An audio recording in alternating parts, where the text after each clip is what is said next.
Hi class, and welcome to exercise 16 on the digestive system. So in lab, you'll be responsible for knowing these structures as part of the digestive system. We'll also cover this in lecture, so hopefully it'll be a good kind of review or kind of counterpart with lecture.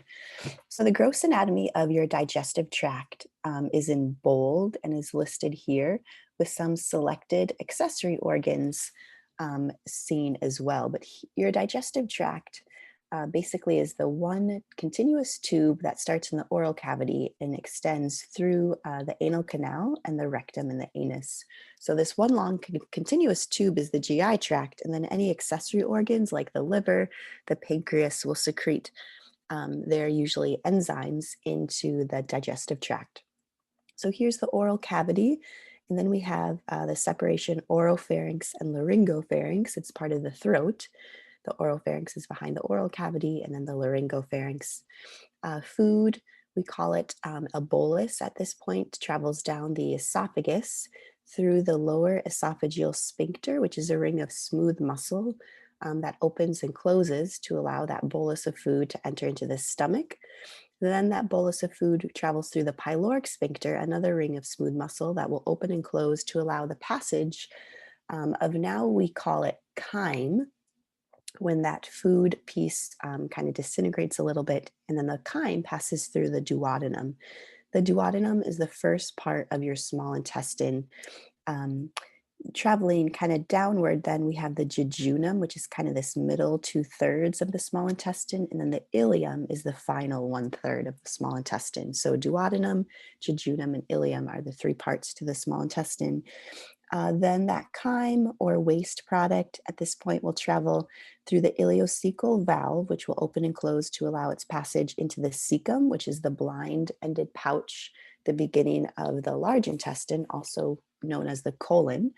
The appendix is the little appendage that sticks out below the cecum. It has no known purpose, but if it gets inflamed or engulfed, you could have appendicitis, and if it bursts, it could burst out any sort of that waste from food into the surrounding interstitial space.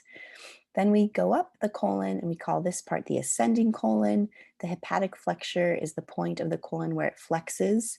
It's called the hepatic flexure because hepatic has to do with liver. And then the transverse colon transverses across the abdomen. The splenic flexure is near the spleen, so it'll turn again into the descending colon, then into the sigmoid colon, which is this curve S-shaped portion. Feces are what we call the waste at this point, and feces will travel through the rectum, through the anal canal, and exit out of the anus. And we call that defecation, the elimination of waste. So here's a look at the cross section of the digestive tract, the layers. So the layers of the digestive tract vary a little differently as you move from the esophagus to the stomach to the small intestine, but they generally have these three layers: the mucosa layer, the submucosa layer, and then the muscularis externa layer where the smooth muscle will be. You can see the arterioles and veins. The villus will be kind of a projection out that helps to increase surface area for absorption of nutrients. Here's the intestinal epithelium, which is lined with different types of cells, which will secrete different enzymes to help with digestion.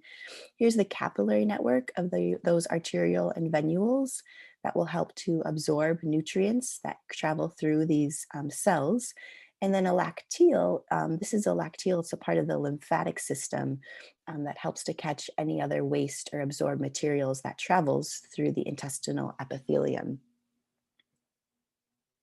Here are different types of teeth found on the lower jaw. So the same will be found on the upper jaw as well, or in the maxilla. You have your incisors in the front. The canines are kind of the pointy ones. And then you have premolars and then three molars. Here's the anatomy of a tooth. The enamel covers the crown, and the enamel is the hardest substance in the body. The dentin is the layer below that. And then we have a pulp cavity, where your blood vessels and nerves will be found. The root lies below the surface. The neck is kind of right where the root will meet the crown. And the crown is the part that is exposed, and that's the part that's covered with the enamel and the part that you brush.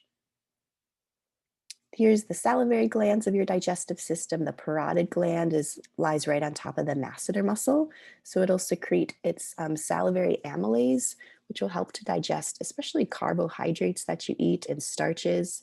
That'll travel through the parotid duct and empty into the oral cavity. And then the other two salivary glands are the sublingual gland below the tongue and submandibular gland below the mandible.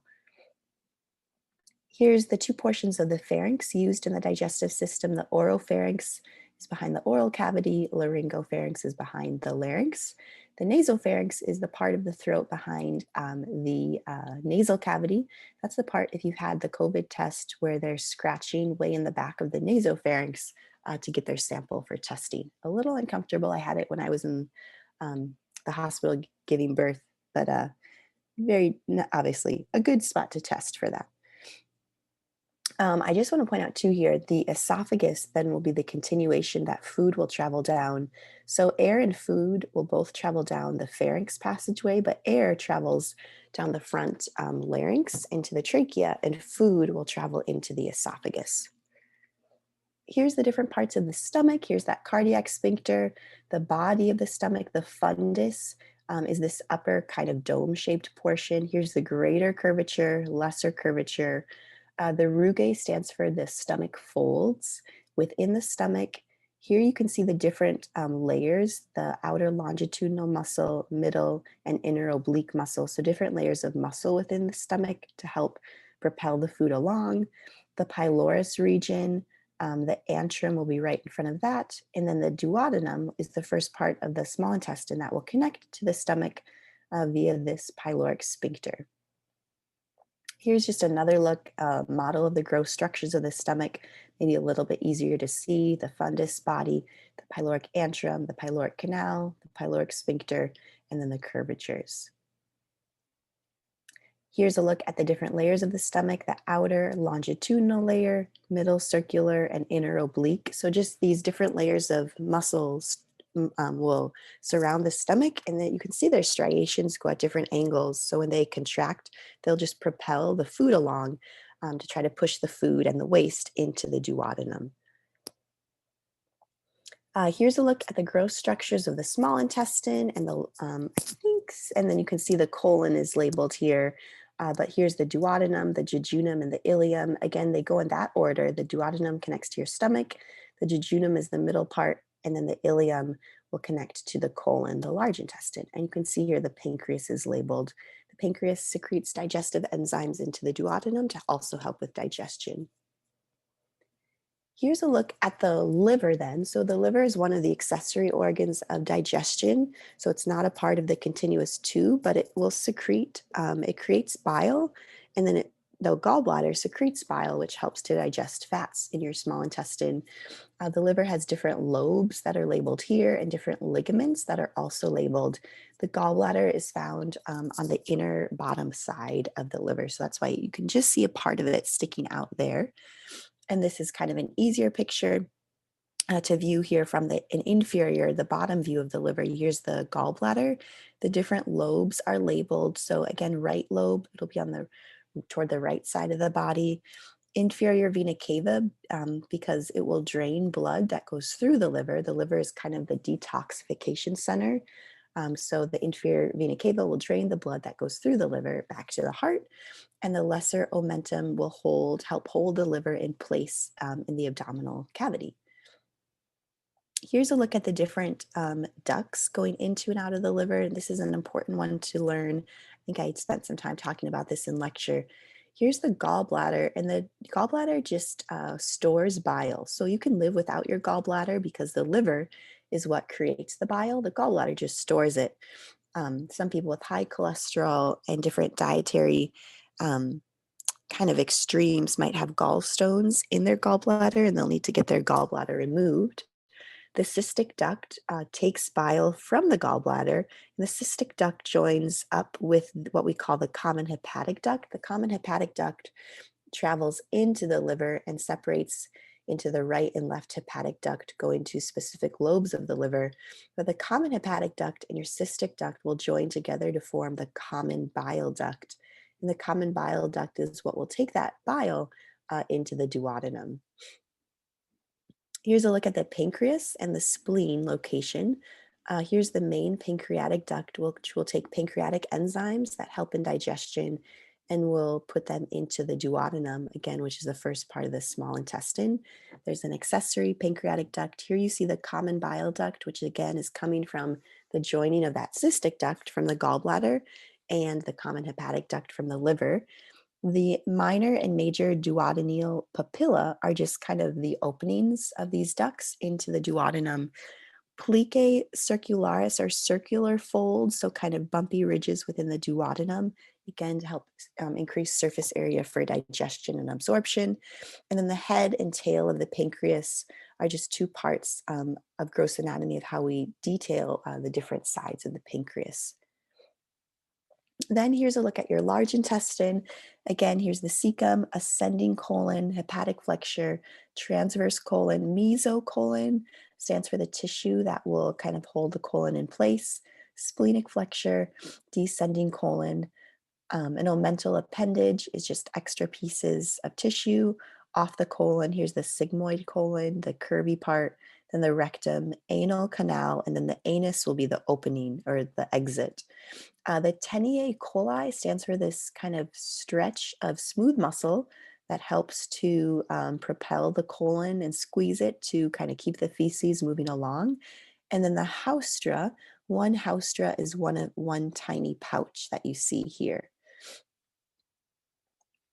Here's a look at the greater omentum. The greater omentum is sometimes called kind of the apron. It sits over the large and small intestine, and the greater omentum is just kind of a bunch of tissue that holds all the blood vessels that are going to the colon and the small intestine. So it's kind of this kind of sheet apron-like structure of tissue that's holding all the blood vessels in place that are going to the colon and small intestine, and also to keep kind of everything in place within the abdominal cavity. If we were dissecting a cat or another mammal, we would probably see this greater omentum and we would have to lift it up and remove it. And underneath, we would see the small and large intestine. So this kind of describes the greater omentum, lesser omentum, mesocolon, and mesentery proper. And again, these are just various membranes of tissue of the abdominal pelvic cavity and where they're located. And again, these mesenteries are tissues that hold things in place in the abdominal cavity and also what blood vessels will travel through. Here's a look at a tooth in situ. So kind of it's growing. You can see the various structures of the tooth, the pulp cavity, the dentin, and then the enamel. Here's the jejunum, the second portion of the small intestine, and the different layers. So underneath the microscope, the mucosa, the muscularis, the submucosa, and then the muscularis externa, the muscle layers. And that's the end for the digestive system. Thanks for listening, guys.